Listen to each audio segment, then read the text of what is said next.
El Señor esté con ustedes.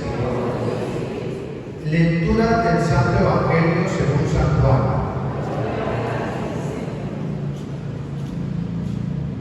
En aquel tiempo dijo Jesús a sus discípulos: os aseguro que si el grano de trigo no cae en tierra y muere, queda infecundo, pero si muere, da mucho fruto.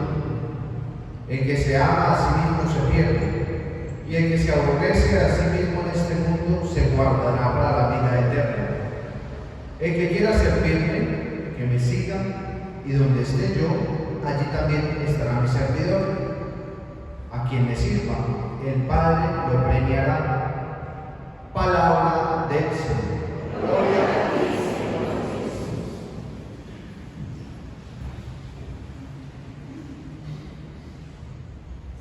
Bueno, hemos escuchado este evangelio que nos habla precisamente del servicio. Y es una característica que en la vida del cristiano y del católico, y ojalá de todo ser humano, de ahí si nosotros nos consideramos humanos, humanidad, que en lo más profundo de nuestro corazón tendría que estar ese sentimiento de bondad, tendría también que haber luces del interés por el otro, el servicio. Pero al menos, digámonos algo hoy a los que nos decimos ser católicos y cristianos, que debemos ser perfectos, o al menos en la intención de intentarlo ser servidores. Si no lo somos, al menos que en el corazón haya esa intención de ser perfectos servidores, y que con la gracia de Dios logremos hacerlo. Pues nos habla de esta característica que a veces nos quedamos cortos, que a veces quizás es muy exigente, que a veces nos cuesta demasiado y que a veces incluso no la entendemos y no sabemos qué es. Porque cuando nos habla del servicio, pues tendremos que pararnos en una esfera de que quiera dar la vida por mí. O sea, el perfecto servidor es aquel que es capaz de dar la vida por la construcción del reino, como hemos hablado acá. De que quiera dar la vida por el otro, el que sea capaz de dar la vida. El modelo del perfecto servidor, desde luego, que Jesús, que entrega su vida en la cruz. Tendríamos nosotros que pensar qué estoy dando yo, al menos algo. Es decir, el que pueda dar la vida es aquel que al menos desde su corazón puede dar algo en interés por el otro. Por eso el prójimo o el próximo pues es muy importante en esa relación con Dios en el amor. El amor a Dios se ejemplifica o se magnifica, se perfecciona cuando yo amo al otro realmente, en la acción con el otro. Y ahí donde está como el reto nuestro, ¿qué tanto tiempo doy yo a la otra persona? O sea, ¿qué tanto hago yo por las otras personas? ¿Estoy dando vida a los demás? Yo creo que una pregunta que nos puede a nosotros ayudar en esa reflexión personal hoy es: ¿tú cómo estás? Es no qué estoy haciendo y qué estoy dando, sino qué me está faltando, en dónde me estoy quedando corto, qué no estoy haciendo. Porque a veces nos podemos quedar en el confort de que sí hacemos, ¿cierto? Pongamos de ejemplo al sacerdote que predica. Pues él, en sus decisiones y en su juicio, pues ya como que tiene unas cosas establecidas para hacer. Tiene que hacer la misa y desde luego eso es tiempo para los demás, en su opción. Pero el sacerdote tiene mucho más tiempo. ¿Y qué está haciendo en esos otros tiempos? Lo mismo para las religiosas, para los que están en grupo. Entonces, ¿dónde me quedo yo corto y dónde dedico yo tiempo? Porque uno podría decir, bueno, ¿qué será dar la vida? Pues dar la vida es eso, al menos dar tiempo por algo. Hay grupos apostólicos, no vamos a nombrar algunos para no echarles tantas flores, pero que dedican mucho tiempo por personas, por ejemplo, para la salvación de las almas, como decía San Pablo, predicación para la salvación de las almas.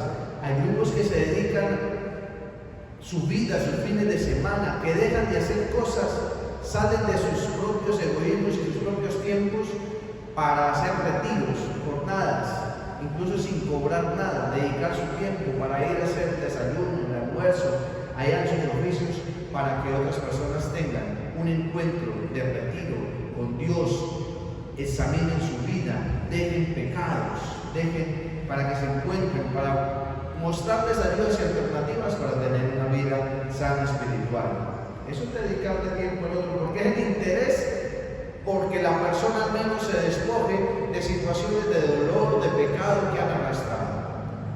¿Sí? Y el servicio no es que tú te vistas como que yo te quiero traer para que te vistas como yo quiero y que hagas lo que yo quiero, no. Eso que al menos tú en tu vida espiritual cambies. Imaginen ustedes, entonces tendrían que vestirse como el Padre, con tenis rojos o amarillos o cosas. No, esa no es la opción de los que intentamos que vengan, pero sí que nosotros podamos regalar, incluso algo que ya hemos recibido gratis. Eso es lo que dice el Evangelio. Lo que recibiste gratis, dalo gratis. Y entonces mi pregunta hacia ustedes es: ¿cuánto están dando? ¿Qué vida están dando para los otros? Porque es esa intención donde me duele, que yo reconozco en la humanidad, que yo reconozco en los cercanos, en la casa, en los amigos, en los grupos, el dolor, y que yo digo, tengo que hacer algo para intentar aliviar. El pecado duele, y por eso estos grupos intentan. Pero hay otras obras, aquellos que en la calle están sufriendo por hambre, aquellos que en entornos de drogadicción no han podido salir. ¿Qué hago yo en todos esos entornos? No es lo que me toca cotidianamente, sino en otros espacios. O me quedé en el confort, ¿sí? Hay las hermanas contemplativas, por ejemplo, en los monasterios, pues al menos gran parte del día están orando por la humanidad, reciben intenciones. Esa es la vida que ellas escogieron. Pero a ti y a mí, aquí afuera, nos toca una labor grande, ardua, de servicio. Y allí donde seamos capaces de hacerlo, pues el mismo Jesús nos está diciendo: quien me sirva, el Padre lo premiará. Quien me sirva, el Padre lo premiará. A veces no nos duele el dolor humano, a veces nos duele una imagen que se caiga, se rompa, y sí nos duele bastante. La imagencita la quería tanto, era un regalo, desde luego que sí, era un regalo, tenía tanto afecto, pero cuando salimos a las calles, las imágenes vivas de Jesús o de Dios no nos duele. Y eso es doloroso para uno, que nos decimos ser humanos, ¿sí? O a veces en la casa le hacemos también el buen altar, y está bien hacerlo, a las imágenes y todo esto, pero las realidades de las casas no nos duele y no le damos el lugar a papá, a mamá, a tíos, y ahí nos quedamos entonces juntos. Yo creo que tenemos que aprender a nosotros realmente que nos duela el otro, para poder mirar cómo yo, con mis acciones y con servicio, puedo hacerlo. Terminemos esta predicación o acercamiento desde la gracia diciendo algo del santo que celebramos en esta fiesta, San Lorenzo, diácono y mártir. El Papa de turno, que se me escapa el nombre en estos momentos, lo eligió entre los 7 diáconos, ¿sí? Haciendo parte, y le pidió el favor, un oficio a él, y es la atención para los pobres, el servicio de la atención para los pobres. Y allí en ese tiempo, persecuciones de los cristianos, en el año más o menos 250, Valeriano había apresado al Papa para llevarlo y decapitarlo. Y también se encuentra de camino con San Lorenzo. Y como sabía que San Lorenzo, como diácono, se le había encargado custodiar los tesoros del Papa o de la Iglesia del Vaticano, entonces le dio 3 días para que fuera y le trajera los tesoros, que era lo que quería apoderarse Valeriano. Yo siempre invito a que ustedes también relean estas historias porque tienen más riqueza. Bueno, pues San Lorenzo se fue y a los 3 días evidentemente llegó allá donde Valeriano con los tesoros.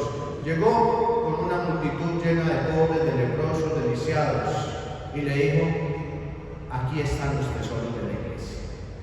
Aquí están los tesoros. Esa expresión, que la volviendo a leer, me marcó mucho, porque ¿dónde están los tesoros de la iglesia? Y eso nos tiene que decir. Los santos son ejemplo de virtud para nosotros.